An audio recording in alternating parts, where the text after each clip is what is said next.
இயேசுவில் அன்பு சகோதர சகோதரிகளே, ஆண்டவர் நாமத்திற்கு சோத்திரம். தினம் ஒரு ஜப வழியாக பேசிக்கொண்டிருப்பது உங்கள் அன்பு சகோதரன் பிரபு. எப்படிங்க இருக்கீங்க? இன்றைய நாள் எப்படிங்க போச்சு? உங்களுக்கு மகிழ்ச்சியாக இருந்தீங்களா? எப்பவுமே சந்தோஷமாக இருங்க. நம் ஆண்டவராகிய இயேசு கிறிஸ்து நம் ஜபங்களை எல்லாம் கேட்டு நம் அனைவரையும் ஆசீர்வதிக்க போகிறாரு. நம் இல்லங்களுக்கு வரப்போகிறாரு. மகளே மகனே கலங்காத, மனமுடைஞ்சி போகாத, நான் இருக்கேன், உன் கூட தான் இருக்கேன், தைரியமாக இருன்னு சொல்கிறது யாருங்க? நம்ம இயேசப்பா. ஆம் என் அன்பு சகோதர சகோதரிகளே, உங்களுக்கு எதிராக அநேகர் செயல்படுவதைக் கண்டு திகைத்து போயிருக்கின்றீர்களாம். இன்றைய நாள் இதுதாங்க கேள்வி. நம்மளுடைய வாழ்க்கையில் நம்ம எவ்வளோதான் கஷ்டப்பட்டு மேலே வரணும்னு நினைக்கும் போது நமக்கு எதிராக ஒரு சில பேர் சதி திட்டம் செய்வாங்க. பார்த்துருக்கீங்களா? என்னடா இது அப்படின்னு சொல்லி நம்ம சோர்ந்து போயிருப்போம்ல. நம்ம எவ்வளோ தான் அடித்தாலும் தாங்கிக்கிட்டு இன்னும் நம்ம முயற்சி பண்ணுறோம் பார்த்தீங்களா? அதுதாங்க மிகப்பெரிய விஷயம் அப்படின்னு சொல்லுவாங்க. இன்றைய நாளில் நம்மளுடைய வாழ்க்கையில் நிறைய பேர் நம்மளை மேலே வளர விடாமல் தடுக்கிறது, இவன் நல்லது செஞ்சிருவானோன்னு சொல்லி தடுக்கிறது, ஒரு சில விஷயங்கள் பண்ணிடுவானோன்னு சொல்லி தடுக்கிறதுக்கு பல பேர் வருவாங்கள்ல. ஆனால் இன்றைய நாள் நம்ம ஆண்டவராகிய இயேசு கிறிஸ்து உங்களுக்கு யாரெல்லாம் எதிரியாக வந்து நிற்கிறாங்களோ, நான் பார்த்துக்கிறேன், நீ கவலைப்படாத, உன்னோட வேலை என்னவோ அதை நோக்கி நீ போய்கிட்டே இரு, அவங்களுக்காக நீ வெயிட் பண்ணி அவங்களுக்கு நீ எக்ஸ்பிளைன் பண்ணி புரிய வைக்க வேண்டிய அவசியம் கிடையாது, நேரத்தை வீணடிக்காத, நான் பார்த்துக்கிறேன் அப்படின்னு சொல்லி ஆண்டவரத்தில் நீங்கள் ஒப்படைச்சிருங்க. ஆண்டவரே இவங்களை பார்த்துக்கோங்கப்பா, நான் என் வேலையை பார்க்க போகிறேன் அப்படின்னு சொல்லி நீங்கள் ஜெபத்தின் வாயிலாக ஒப்பு கொடுக்கின்ற பொழுது நிச்சயமாய் நம்ம வாழ்க்கை நிலைமை மாற போக்கின்றது. அது மட்டும் இல்லாமல் நம்மளோட குடும்பத்தில் ஒரு சில பேர் என்ன பண்ணுவாங்க, இவன் என்ன பண்ண போகிறான், பெருசாக வந்துடுவானா இவன் அப்படின்னு சொல்லி அவங்களுக்கு குடும்பத்துக்குள்ளேயே பல பிரச்சனைகள் வருவதற்கான காரணமும் நிறைய பேர் இருக்கலாம். எல்லோரும் என்ன பண்ணுங்க, ஓகேப்பா இவங்க வாழ்க்கையில் ஜெயிச்சிட்டான்ப்பா, கஷ்டப்பட்டு மேலே வந்தான், உழைச்சி சம்பாரித்தான், ஒரு புது வீடு கட்டினான்றது ஒரு சில பேருக்கு சந்தோஷமாக ஏற்றுப்பாங்க. ஆனால் ஒரு சில பேர்லாம் உள்ளுக்குள்ளேயே இல்லை, பார்த்தியா பல வருஷமாக நாங்களும் கட்டணும்னு நினச்சிட்டு இருக்கோம், இப்போ வந்து வளர்ந்த பையன் கட்டிட்டான், அவங்களுக்குள்ளேயே ஒரு பொறாமை இருக்கும்ல. ஸோ குடும்பங்களுக்குள்ளே இந்த மாதிரி விஷயங்கள் ஓடும், என்னடா இது அப்படின்னு சொல்லி. ஸோ குடும்பங்களுக்குள்ளே நடக்கிற விஷயமா இருந்தாலும் சரி, வெளி உலகத்தில் நம்மளுக்கு எதிராக நிற்கிறவங்க சரி, நிறைய பேர் இருக்காங்க. நம்மளை சுற்றியே பல பேர் இருக்காங்க, வெளியே போனாலும் பல பேர் நம்மளை சுற்றியே இருக்காங்க. எப்போ என்ன பண்ணலான்னு சொல்லி யோசிச்சுட்டே இருப்பாங்க. நீ அதை பற்றிலாம் கவலைப்படாதீங்க, தைரியமாக இருங்க. இன்றைய நாளில் நீங்கள் எடுத்து போட வேண்டிய விஷயம் என்ன தெரியுமா? உங்ககிட்ட இருக்கின்ற அந்த கோவத்தை எடுத்து போட்டுருங்க. பொறாமப்படலாம், நம்ம வாழ்க்கையில் ஜெயிக்கணும், அவங்களோட மேலே வரணுன்றது அந்த பொறாமப்படலாம். அதை விட்டுட்டு தேவையில்லாத விஷயத்தில் நம்ம பொறாமப்படுவோம்ல, அதெல்லாம் எடுத்து போட்டுருங்க. வாழ்க்கையில் ஜெயிக்கணும் அப்படின்னா நம்ம விடாப்படியான முயற்சிகள் தேவை கண்டிப்பாக. ஆமாவா இல்லையா?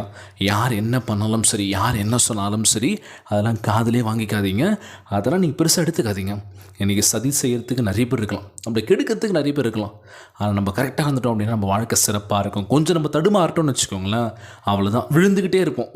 ஒவ்வொரு கட்டத்துலையும் மேலே போகலான்னு நினைப்போம், திடீர்னு சரிக்கு கீழே விழுந்துருவோம், திரும்பி மேலே போகலான்னு நினைப்போம், திரும்பி விழுந்துருவோம். நம்ம கொஞ்சம் ஸ்டெடியாக கரெக்டாக இருந்தோம் அப்படின்னா நம்மளோட வாழ்க்கை சிறப்பாக இருக்கும் அப்படின்னு சொல்லுவாங்களாம். இன்றைய நாளில் உங்கள் விரோதிகள் எல்லோரும் உங்களை விட்டு ஓடி போவார்கள். காரணம் என்ன? ஆண்டவரத்தை நீ ஒப்பு கொடுத்துட்ட, ஆண்டவரை நீங்கள் பார்த்துக்குங்கன்னு சொல்லி அவர் ஒருத்தரையாக ஓட விட போகிறாருங்க. நமக்கு யார் தீங்கு பண்ணால், நம்முடைய வாழ்க்கையில் யார் நம்மளுக்கு கெடுதல் பண்ணால் அவங்கெல்லாம் ஓட போகிறாங்க. இன்றைய நாளில் ஆண்டவர் உங்கள் அருகே இருக்கின்றார், நீங்கள் ஒருபோதும் கலங்க வேண்டாம், நான் பார்த்துக்கிறேன் அப்படின்னு சொல்லிட்டு இருக்கிறோம். இன்றைய நாள் உங்களுக்கு ஒரு புதிய வாழ்க்கையை ஆண்டவர் கொடுக்க போகின்றார்.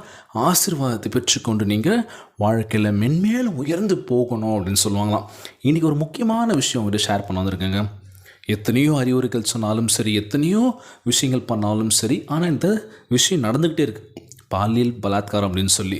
ஸோ பக்கத்து எப்படி சொல்கிறதுனா, சென்னையில் புளியாந்தோப்புன்னு கேள்விப்பட்டிருப்பீங்க. ஸோ அங்கே நடந்த சம்பவம் தான் இது. அப்பாவே பெத்த பொண்ணையே இது மாதிரி பண்ணிட்டா அப்படின்னு கேள்விப்படும். எப்படிங்க இருக்கும்? என்னடா இது பதறது இல்லை, ஒரு அப்பாவாக இருந்துக்கிட்டு பெத்த பொண்ணையை எப்படி பண்ண முடியும்? பண்ணிட்டாருங்க. ஸோ இப்போ புழல் ஜெயிலில் இருக்கார் அவர். கண்டிப்பாக இதற்கான தக்க தண்டனை அரசாங்கம் ஒரு தீவிரமாக எடுத்தால் நல்லாயிருக்கும்னு நினைக்கிறேன். எங்கே பார்த்தாலும் பாலியல் வன்கொடுமைகள், சின்ன பசங்க 13 வயசு, 14 வயசு, 15 வயசு, 16 வயசு, வெளியே சொன்னால் சாகடிச்சிருவேன், இந்த ஒரு மிரட்டல். ஆண்டவரே நல்ல ஒரு தீர்வை கொடுங்கப்பா, இந்த மாதிரி பண்ணுறவங்களுக்கு நல்ல ஒரு பனிஷ்மெண்ட் கண்டிப்பாக கிடைக்கணும்னு சொல்லி கண்டிப்பாக ஜெபத்தில் வைக்கலாங்க. ஸோ பெண் பிள்ளைகள் பாதுகாப்பாக இருங்க, சேஃபாக இருங்க. நீங்கள் தான் உங்களை பார்த்துக்கணும் பத்திரமா. அம்மா அப்பாவுக்கு கீழ்ப்படியும் பிள்ளைகளாக இருங்க. எது நடந்தாலும் அம்மா அப்பா கிட்ட ஷேர் பண்ணுங்கள், தைரியமாக இருங்க. உலகில் வாழ்கின்ற எல்லாருக்கும் நம்ம ஜெபிக்க போகிறோங்க. முக்கியமாக ஒவ்வொரு பெண் குழந்தைங்களுக்காக நம்ம ஜெபிக்க போகிறோம். ஆண்டவரே பார்த்துக்கோங்கப்பா, அந்த சமுதாயம் எதை நோக்கி பயணித்து கொண்டிருக்கின்றது தெரில, நீங்கள் தான் பார்த்துக்கணும்னு சொல்லி இன்றைய நாள் ஜெபத்திற்குள்ளாக பயணிப்போமா? எங்களை மிகவும் அதிகமாய் நேசிக்கின்ற அன்புள்ள ஆண்டவராகிய இயேசுவே, இன்றைய நாள் வாக்குறுதி வசனத்திற்காக நன்றி ராஜா. ஆண்டவரே, எங்களுடைய எதிரிகள் அனைவரும் காணாமல் போவார்கள் என்று அவர் முன்பாக நீ சொன்ன இந்த வாக்கு தத்தத்திற்காக நன்றி ராஜா. இன்றைக்கு எங்களுக்கு எதிராக அவர்கள் செய்யும் கிரியை ஒன்றும் வாய்க்காது என்று வாக்கு பண்ணியதற்காக உமக்கு கோடான கோடி சோத்திரங்கள் எடுக்கின்ற இயேசப்பா. எங்கள் வாழ்க்கையை உம்முடைய கரங்களை ஒப்படைக்கின்ற ஆண்டவரே, நீர் எங்களை பத்திரமா பார்த்துப்பீர் என்று நம்புகிறேன் இயேசப்பா. நாங்கள் யாரையும் நம்பியில்லோ, உங்களை மட்டுமே நாங்கள் நம்பியிருக்கோம் ஆண்டவரே. எங்கள் வாழ்க்கையில் சில பேர் பல விஷயங்கள் பண்ணியிருக்கலாம், இவன் நல்லாவே இருக்கக்கூடாது சாபா கூட விட்டுருக்கலாம் ஆண்டவரே. நீங்கள் இருக்கீங்க, யார் என்ன சொன்னாலும் எதுவும் நடக்காது, நான் பார்த்துக்கிறேன் அப்படின்னு சொல்லி எங்கள் கூட இருந்து எங்கள் வாழ்க்கையை பாதுகாத்து கொள்ள வேண்டும் என்று செபிக்கிறேன் இயேசப்பா. எங்களுடைய வாழ்க்கையில் மிகப்பெரிய வெற்றி இடத்திற்கு நாங்கள் போக வேண்டும் என்று கேட்குறோம் ஆண்டவரே. எங்களை பார்த்துக்கோங்கப்பா. நீர் எங்களுக்காக மரித்தீர், சிலுவையில் அறையப்பட்டீர். இவ்வளோ காயங்கள் யாருக்காக? எல்லாம் எங்களுக்காக ஆண்டவரே.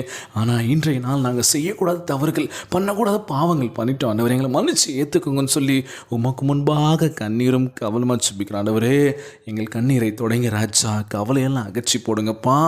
உம்முடைய நீதியின் கரம் எங்கள் மேல் வந்து எங்களை விடுவிக்கட்டும் ஆண்டவரே. எங்களை மட்டும் இல்லை, உலகில் வாழ்கின்ற ஒவ்வொருக்காக நான் செபிக்கக்கூடிய வேலை இது. எங்கள் செபங்கள்லாம் கேட்டு எங்களை ஆசீர்வதிக்க போவதற்கான நன்றி ஆண்டவரே. எங்கள் வாழ்க்கையை ஆசீர்வதித்து எங்களை உயர்த்துவீராக. எங்களை பத்திரமா நீங்கள் பார்த்துப்பீங்கன்னு நம்பிக்கை எனக்கு இருக்கு ஏசப்பா. எங்கள் கிட்ட நெருங்க விடாதீங்க. அசுத்த ஆவிகள், தப்பான சிந்தனைகள், தப்பான விஷயங்கள் எங்களுக்கு வர ஆண்டவரே, அதெல்லாம் எடுத்து போடுங்கன்னு சொல்லி உமக்கு முன்பாக செபிக்கிறேன் ஆண்டவரே.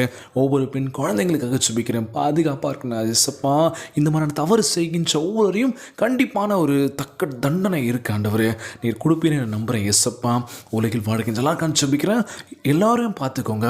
இந்த ஜபத்தை கேட்டுக்கொண்டிருக்கின்ற அன்பு சகோதர சகோதரிகளின் அன்பான உறவுகள் எல்லோரும் நல்லா இருக்கணும் ஆண்டவரே. நோய் நொடியினால் அவதிப்பட்டு கொண்டிருக்கின்ற ஒவ்வொரு சகோதர சகோதரிகளை உமது கரங்களால் தொட்டவர்களை அகற்றி போடுவீராக. உம்மால் கூடாத காரியம் ஒன்றுமே இல்லை ஏசப்பா. எல்லோரையும் பார்த்துக்கோங்கப்பா. கண்ணீரும் கவலையுமா ஒவ்வொரு நாளும் நான் கடந்து போயிட்டுருக்கோம். எங்கள் கண்ணீரை தொடங்கிறாச்சா, கவலையெல்லாம் அகற்றி போடுங்கப்பா. உம்மிடம் வந்திருக்கோம்ப்பா. எங்கள் வாழ்க்கையில் நாங்கள் ஜெயிக்கிறோம்னு நினைக்கும் போது தான் ஏதோ ஒரு சதித்திட்டோம், வெளியிலேருந்து சரி, வீட்டுக்குள்ளே இருந்து சரி, உறவுகளுக்குள்ளே சரி, இவன் வாழ்ந்துடவே கூடாதுன்னு சொல்லி நினைக்கிறாங்க ஆண்டவர். அந்த எண்ணத்தை அடியோடு அழித்து போடுங்கப்பா.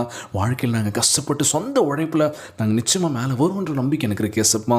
எங்கள் கூட வந்து எங்களை பாதுகாத்து கொள்ள வேண்டும் என்று ஜெபிக்கிறேன் ஆண்டவர். எல்லோரையும் பார்த்துக்கோங்கப்பா. இன்றைய நாள் ஜெபம் இயேசுவின் விலையேற பெற்ற நாமத்தினாலே ஜெபிக்கின்றேன் நல்ல பிதாவே, ஆமேன் ஆமேன். இயேசுவுக்கே புகழ், இயேசுவுக்கே நன்றி. மரியே வாழ்க. God bless you all. தொடர்ந்து ஜெபியுங்கள், வேதத்தை வாசியுங்கள். ஆண்டவர் நம்மோடு கூட இருக்கின்றார். மரியே வாழ்க.